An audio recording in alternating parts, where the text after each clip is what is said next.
Nagpamalas ng malasakit at pagkakaisa ang kapulisan ng Apayao sa pamamagitan ng pamamahagi ng tulong sa mga naapektuhan ng mga nagdaang kalamidad.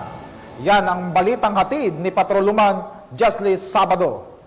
Sa kabila ng patuloy na hamon ng kalamidad, muling pinatunayan ng kapulisan ng Apayao ang kanilang malasakit sa komunidad sa pamamagitan ng aktibong pakikipagtulungan sa pagbaba at pagrepak ng mga relief goods at pamimigay ng ayuda sa iba't ibang lugar dito sa Apayao upang matulungan ang mga residente ng lalawigan na naapektuhan ng kalamidad nito lamang nakarang araw.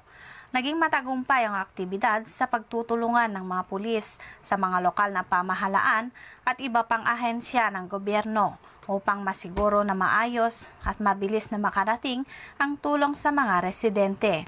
Sa kanilang pagtutulungan, naipamahagi nila ang mga food packs na naglalaman ng bigas, mga delata, kape at iba pang pangangailangan. Ang kanilang malasakit at dedikasyon sa pagtulong sa mga nangangailangan ay patunay ng kanilang walang kapantay na serbisyo publiko at pagmamalasakit sa kapwa. Mula dito sa probinsya ng Apayao, ako ang iyong PNN correspondent, Patrolwoman Jesly Sabado, alagad ng batas, tagataguyod ng Balitang Pulis.